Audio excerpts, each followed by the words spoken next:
ఇది 100% అండి. చేదు ఎక్కడ ఉండదు. మీకు కొంత చివరిలో కారంలో చేదున్నా అది మీకు తింటుంటే చేదు అనిపించదు, చాలా కమ్మగా అనిపిస్తుంది. దానికి కారణం ఏంటంటే తెల్ల పుట్నాల పప్పు పౌడర్ వేస్తాం కాబట్టి ఆ టేస్ట్ చేదు అన్నది 99% చచ్చిపోతుంది. ఇప్పుడు దీని మీద సన్న మంట మీద దీనికి ఒక మూత పెట్టేద్దాం. దీని మీద ఒక మూత పెట్టేద్దాం, సిమ్లో పెట్టేద్దాం.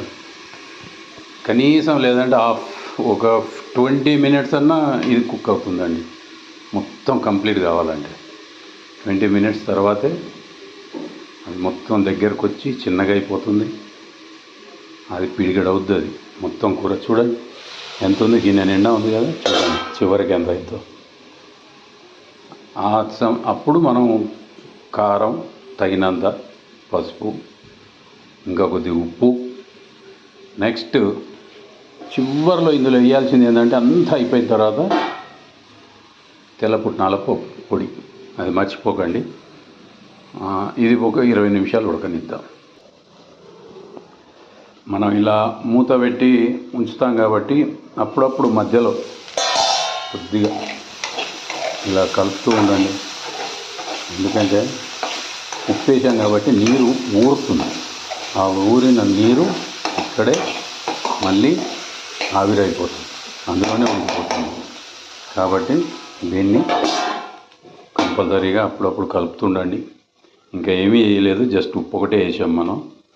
చూడండి ఒక్కసారి చూడండి, మనం వేసింది ఎన్ని ముక్కలో ఇప్పుడు ఎంత అయింది. మొత్తం కలిపితే ఇది ఇంకా వేగాల, ఇంకా కొద్దిగా పచ్చి ఉంది, కొద్దిగా మరీ అంత కాదు, కొద్దిగా ఉంది. లేదు మీకు కొద్దిగా ఫ్రై లాగా ఉండాలనుకుంటే ఇంకా కొద్దిగా నూనె పోసుకొని ఫ్రై చేసుకొని ఉప్పు కారం కలిపేసుకోవచ్చు. చేదు అస్సలు ఉండదండి ఇందులో, ఎక్కడ చేదు అన్నది ఉండదు. ఇప్పుడు నేను ఇంకొక 5 నిమిషాలు ఉంచుతాను, ఇలాగే మాగబెడతాను. తర్వాతే అందులో పసుపు, కారం, పుట్నాల పొడి చివర్లో కలిపి బాగా కొద్దిగా వేగిన తర్వాత దింపేస్తుంది. అది కాకరకాయ కారం. చూద్దురు కానీ చూశారండి మొత్తం ఎలా అయిపోయిందో, దగ్గరకు వచ్చేసింది చూడండి, క్రిస్పీగా చాలా దగ్గరకు వచ్చేసింది. ఇప్పుడు ఇందులో చూడండి కారం, పసుపు ఇవి వేసి ఒక 3 మినిట్స్ వీటి కొద్దిగా కలయబెడదాం. కలిసిన తర్వాత కొద్దిగా ఒక 5 నిమిషాలు అలా ఇంకొక 5 నిమిషాలు మాగబెడదాం. అప్పటికే దగ్గరకు వచ్చింది, అయిపోయింది ఆల్మోస్ట్. ఒక 5 మినిట్స్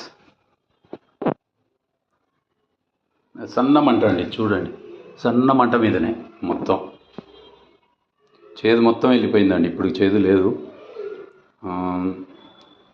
ఇక లాస్ట్ ఫైనల్గా మనం వేయాల్సింది పొడి, తెల్ల పుట్నాల పొడి అండి. ఇది తెల్ల పుట్నాల పొడి లాస్ట్లో చూద్దామండి. వావ్, ఇంకా కొద్దిసేపు వేగితే అది మొత్తం దగ్గరకు వచ్చేస్తుంది. ఇక డ్రై అవుతుంది. ఈ డ్రై అవ్వబోయే ముందు ఆపుతున్నామ్మా. నూనె చూసారండి గిన్నెలో, అదిగోండి.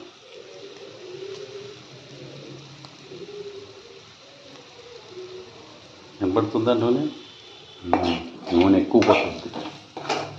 నూనె ఎక్కువ పడుతుంది, చూసుకొని వేసుకోవాలి. ఇది అయిపోయిందండి, ముక్కలు కూడా దగ్గరకు వచ్చేసినాయి. చూడండి రౌండ్ అయిపోయినాయి. ఇప్పుడు ఇందులో మనం ఆల్రెడీ రెడీ చేసి పెట్టుకున్న తెల్ల పుట్నాల పొడి సరిపడంతండి.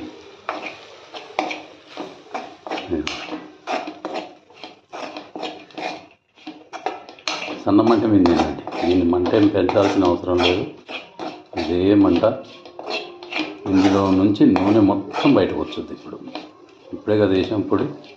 కొద్దిగా ఒక్క 2 మినిట్స్ మాగనిస్తే నూనె మొత్తం బయటకు వచ్చుద్ది. ఆ తర్వాత రెడీ ఫర్ ఇట్.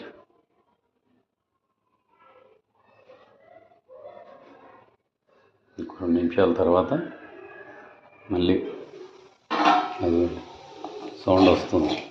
నూనెలో ఏగుతుంది. అది ఏగాల. ఏగితేనే మనకు నిలవ ఉంటుంది. ఇంకా మీరు నూనె చాలదు అనుకుంటే కొద్దిగా వేసుకోవచ్చండి. చాలా నిలవ ఉండే పచ్చడి ఇది. నిలవ ఉండే కారం, పచ్చడి కాదు, నిలవ ఉండే కారం. మీరు దీన్ని వాడుకోవచ్చు.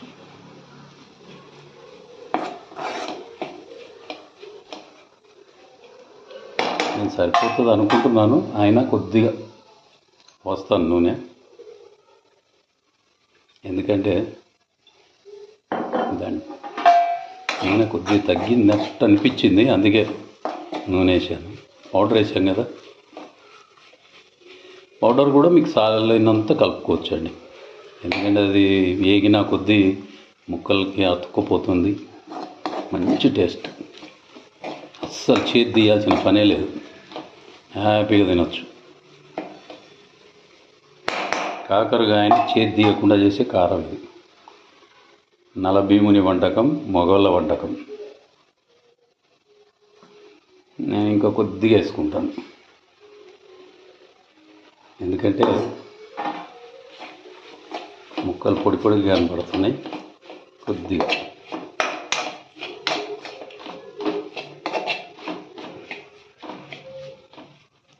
ఇదండి. దాన్ని మాగబెడితే మళ్ళీ ఆయిల్ వచ్చేస్తుంది. రైట్.